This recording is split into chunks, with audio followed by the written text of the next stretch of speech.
Hi guys, just recently posted an apple that I'm in the middle of working on, which is this one here. Now, I've still got to finish that one off, but I thought while I had a bit of wood on the lathe enough to make another apple, I've made another shape of an apple here, sanded it down to about 400 grit, and this is out of a bit of yew again, so we've got this nice sort of marking around here. Now the colours that I've been using is it's called Tattered Angels Glimmer Mist. Now I'll put this on first. It's supposed to be a green with some blue shimmer in it. Don't know if you can see that or not, probably. So I'm just going to give it a quick spray over with this first. I then have somewhere here some yellow chestnut stain, which I'll go over that just to make that blue a little bit more green. I then have this, which is the main colour. Now this is Distressed Spray Stain Twisted Citron spray dye for papers and porous surfaces. So we'll go over that first. Sorry, after we've done the other two. And then I have orange and red, which will then make any markings that I feel we need to on here. So actually I'm going to turn the speed of the lathe down, because otherwise this stuff just flies everywhere. For those of you who got variable, lucky you. I haven't. Quickly lock that down. Right, so let's start off with a bit of blue. Not too much, it's sort of a funny bluey green, and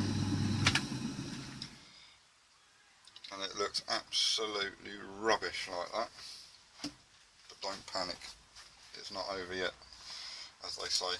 She hasn't started singing. So now a bit of tissue and a bit of the yellow.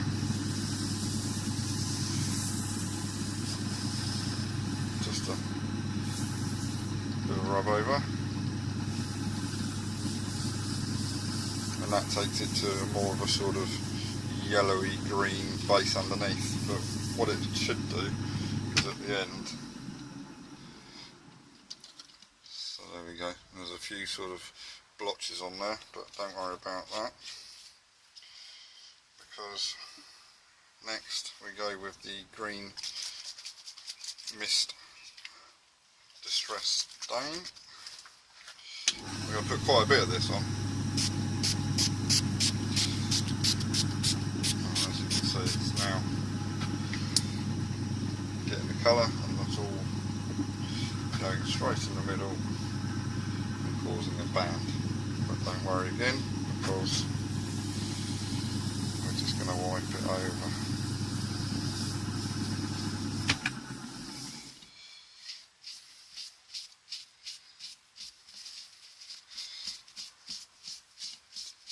And we've just got to try and get rid of that band so it's not so obvious. Let's wipe a bit of this on here like so.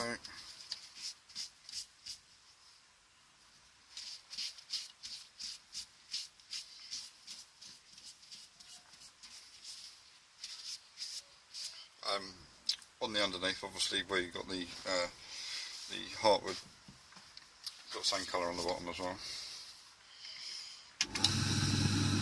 So what I'm actually going to do is turn that off. I'm going to give it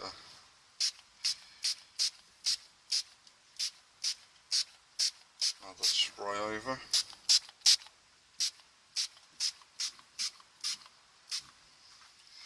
Quite a bit of that on there now, but that was soaking. I'm not going to spin it this time because we end up getting that line down the middle. So it's starting to take shape, as you can see. I'm going to have to pause you there though, because I'm going to need to let that just soak in. I don't want to spin it up, so we'll come back to it in a bit. Okay, so it's been a little while now, and it's soaked in, and it's not trying to drip everywhere. Now the next stage is I've got a little bit of tissue and a little splash of orange, and I'm just going to feather this out. I don't want it going like a perfect circle, so I'm just going to sort of bring it roughly out to there so we can see it then fades out on the natural colour of the wood underneath.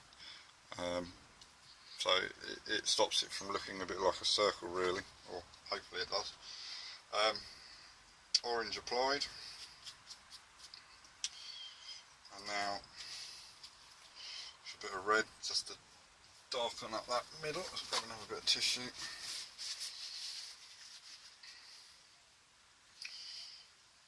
Now, I'm just going to sort of dab this on. Again, don't want it looking too circular.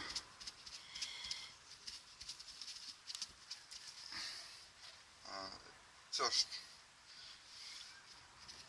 darkens it up a little bit, and we'll just feather that out a bit sort of randomly.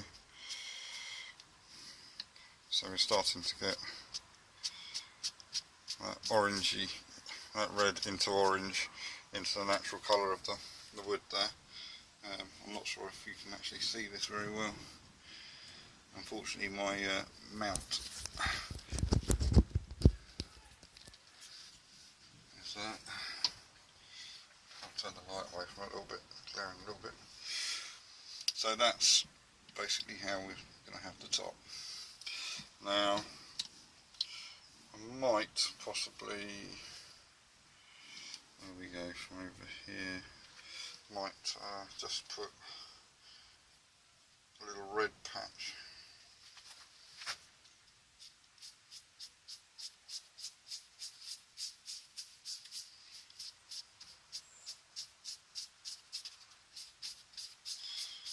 Around. There we go.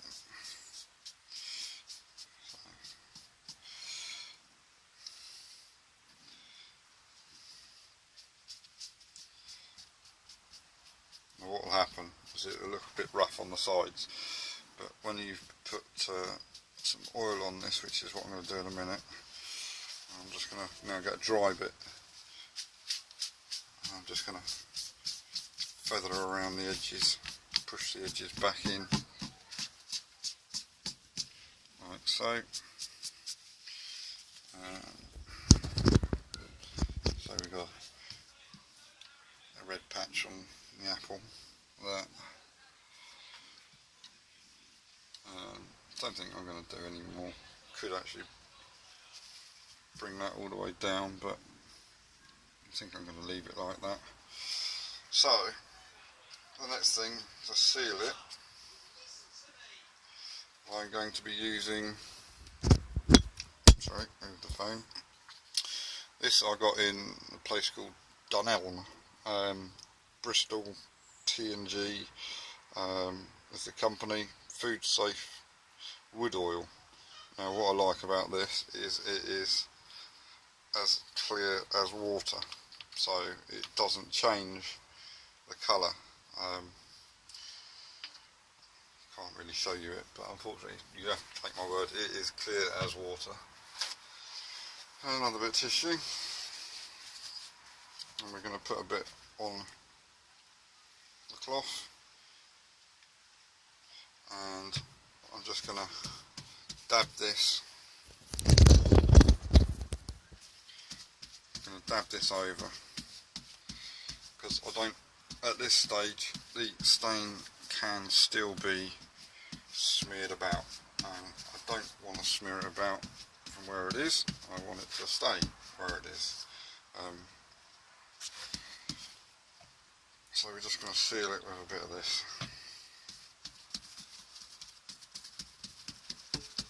Once we've got plenty of it on, then I can actually use the lathe spinning around, but I'm just feeding the wood with this oil, and it actually starts to get quite a nice sheen on it. Just keep on feeding it, let it soak it up, because it goes straight through the stain as well, so it locks it all in. You will get a bit of colour come off on the cloth, but in general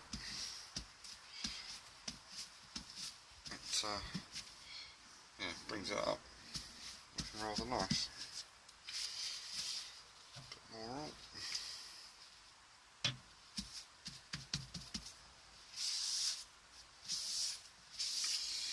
And now we can start rubbing, not too hard, because if you do it too hard it will come off. So basically that is that. Now I'm going to leave that to dry again a little while, just going to let it soak in as much as it wants, and then I'll feed it a bit more. So we will be back in a second, or a bit more than a second. Right, so we're back again. The oil's now soaked in. It's a matte finish at the moment.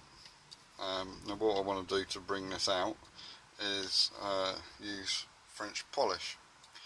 Now the reason why I use clear to start with, because you're probably thinking, well hang on, he's now going to put a sort of darker colour on it. Well, the clear locks in the colour.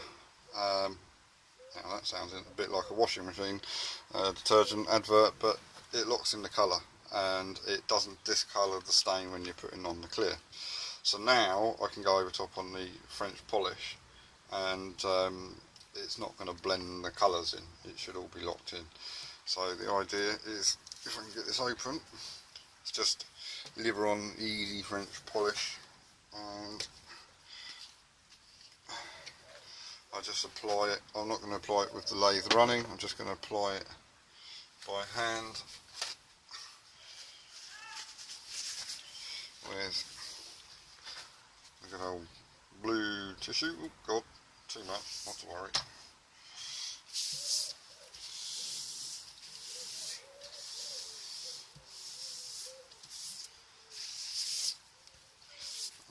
Just going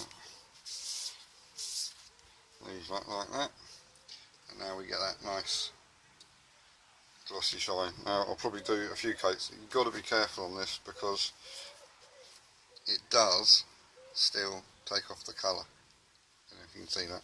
So again, that was just very light touches on there, and we'll give that a few more coats when it's dry again. So that won't be for a little while, so we'll see you again in a little while.